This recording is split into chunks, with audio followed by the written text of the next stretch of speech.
Hi, I'm Paige Heenan, and today I'm going to be teaching a lesson on healthy weight loss in the adult population.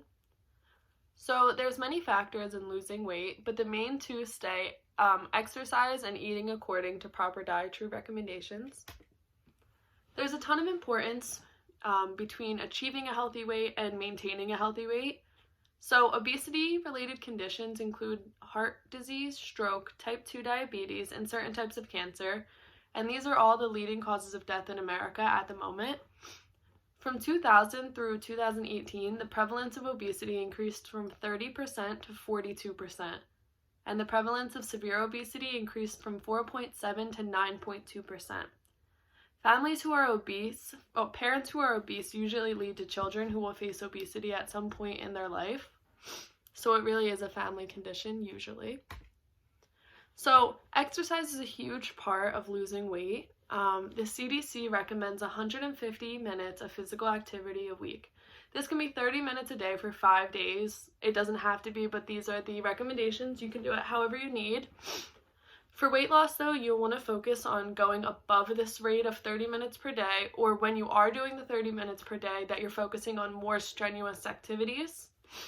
Exercise is beneficial for weight loss, mental health, productivity, just gaining confidence in yourself. It's super helpful. So there's 4 main types of exercise, and those main types are endurance, strength, flexibility, and balance. So our first type is endurance, and this will be running, walking, dancing. It can be swimming. This is when you'll burn a lot of calories and put your heart at a rate that your body will continue to burn calories after the workout. So then we have strength training, which is weightlifting, plyometrics, which is using your own body weight to like doing push-ups and stuff. This is when you're gonna enhance muscle strength, lose body fat, and replace it with muscle. So this is super helpful. It burns a lot of calories. Flexibility, such as stretching and yoga. This is really important as you age to keep your body flexible, and it helps to decrease injury. It's also a really nice and calming way to exercise. And then balance. This would be Tai Chi or just practicing balancing on one foot. Not everyone has a great balance, so it's really important to work on that. So when you're exercising, your body is burning calories because you're increasing your heart rate, you're moving more, and this helps a lot. This goes hand in hand with eating. You're very unlikely to lose weight without doing some form of exercise. So nutrition plays a huge role in losing weight. The CDC recommends about 2,000 calories a day. This changes based on your lifestyle. If you're a heavy athlete or you work out a lot, you're going to want to eat about more calories than this. And if you live a very sedentary lifestyle, you sit at a desk majority of the day, some people like to eat about 1,200 to 1,500 calories to maintain and lose weight. So when we eat, there are recommended intakes for foods that we're eating. So the CDC recommends 5 servings of vegetable daily, 4 servings of fruit daily, grains 6 servings a day, dairy 3 servings a day, and protein about 9 servings per week. So this usually would mean a lot of different foods have protein in them, such as eggs, chicken, tofu, fishes. It depends on your eating, but this is recommended about every day, focusing on getting a meat protein substance such as fish or meat. When it comes to grains, though, there are healthy grains and less healthy grains to focus on. Healthier grains would focus on eating whole wheat foods, whole wheat pasta, brown rice, oats. Quinoa is really good for you. White rices and other foods that are more white have a little bit more starch in them, which hold water weight. It's not a huge difference. The focus is really just eating everything and making sure you're getting these daily recommendations. So the government actually came up with a food pyramid to help you visualize what you're supposed to be eating the majority of. So there was an old food pyramid, but it was changed more recently for 2020 to be more accurate. So up here you see the foods that you're supposed to eat the least of. It has the smallest box. And down here you see the foods that you want to eat more of and focus your diet around. So at the top we have foods. This would be like your junk food, candy, ice cream, soda. Basically keeping balance in your diet, but focusing more. See down here we have vegetables, fruits. So basically up here we're starting with the lowest foods that we want to eat is your high fat foods such as candy, ice cream. And then when you come down, this second slot is fat, spreads, and oil. So this would be like your butter. Olive oil is a good fat, but you don't need too much of it. Some people like coconut oil. And then third, we have your protein. So this is going to be your meat, your poultry, fish, nuts, beans. You also could have tofu if you are vegan or do not eat meat substances. And then come down here, we have the dairy, which you had 3 recommended servings, so it is pretty much in the middle. So this would be milk, yogurt, cheese.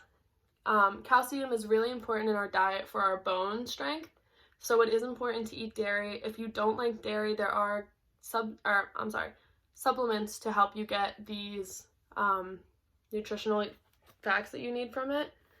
And then we come down here, this is where we have our grains. So this will be your wholemeal wheat, cereals, breads, potato, pasta, and rice. This is a big part of people's diet because these are the things that help you feel more full. Carbohydrates, you need those for energy. So this is recommended. Some people do think that cutting these out of your diet will make you lose quicker, but it is not healthy for you. You do need carbs and starches for energy biologically. So then we come down to the bottom, and fruits and vegetables are our top thing that we want to base our diet around. It is the most important. So as you can see, here's the visual. So basically this is just a breakdown of what you should be eating overall daily. So in losing weight, as I said before, your calorie intake is going to depend on your lifestyle. If you are living sedentary, you might want to eat less calories. This is all based on personal preference, how fast you want to lose weight. So calorie intake, eating healthy is great. You want to eat healthy, but this will not guarantee weight loss, just like I said with 2,000 calories, but you're not moving at all day. Your body is not naturally burning that many calories due to your lifestyle. You want to eat less. Eating more meat because it's healthy is not going to help you here. So to lose weight, calories eaten must be burned off. So 1 pound of fat is 3,500 calories. So every day, if you're trying to lose weight, you want to be in a deficiency of around 250 calories, not anything crazy. This will help you lose about half a pound to a pound a week and help you keep it off because you're not doing a fad diet, a binge diet. You're just eating healthy. And then, so we burn a person who walks a good amount during their day, isn't sitting at a chair all day, burns around 1,000 calories a day. So this is why I said you want yourself to be eating in a 250 negative. You want to be burning that off a day because you're already burning like these natural calories. You don't want to go above and beyond here. So there is a government recommended application which is super helpful in visualizing what you're supposed to be eating because it can be very overwhelming and confusing. So the application is called MyPlate. So MyPlate is an app to help guide with healthy, balanced meals. It focuses on the meal solely rather than your whole week of eating. So it focuses on variety, amount, and the nutrition of what you have on the plate. The government uses this. They really do back it. They teach it in schools. It is recommended for every age group from children to older adults. So the recommendations per meal are half of your plate is going to be fruits and vegetables. I actually have a picture. So half of your plate is going to be fruits and vegetables. That's a whole side. You can choose. It has a little bit of a bigger vegetable side.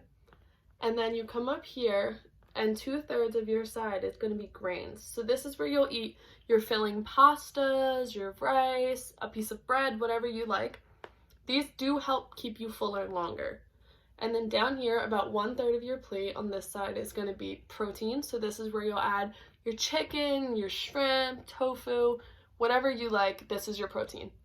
And then up here is your dairy. This is usually like I recommend it as like a cup of milk, but again, that's up to you.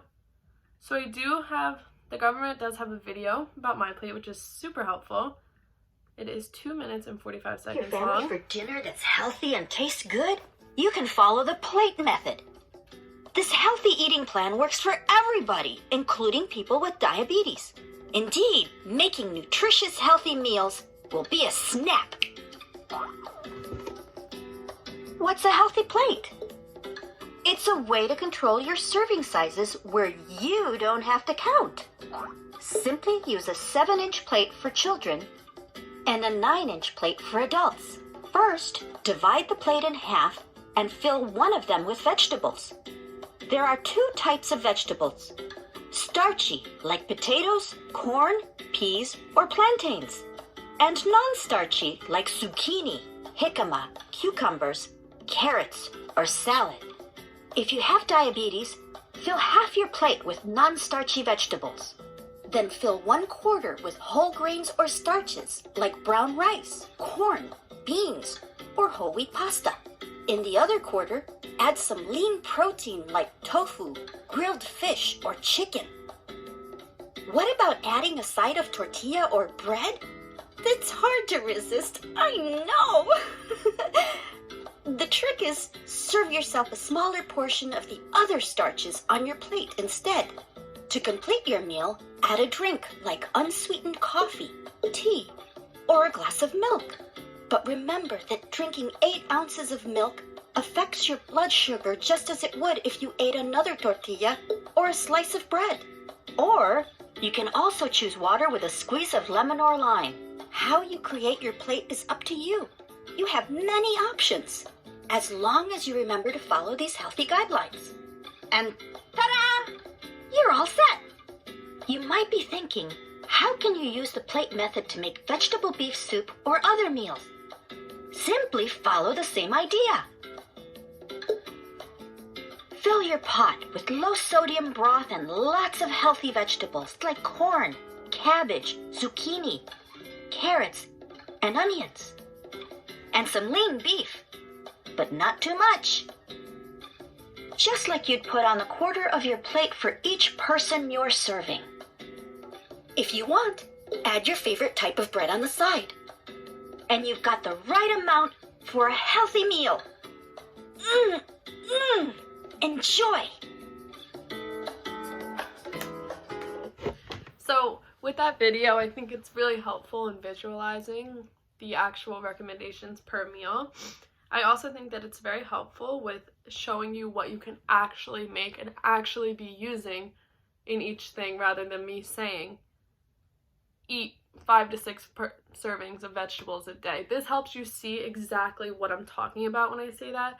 Like she said, zucchini, adding beef, onions, potatoes. It's just helpful. It just helps you see it more. So basically, in conclusion today, we learned why having a healthy weight is important. I talked about what health issues come along with it. We learned the 4 types of exercise, which was endurance, strength, flexibility, and balance.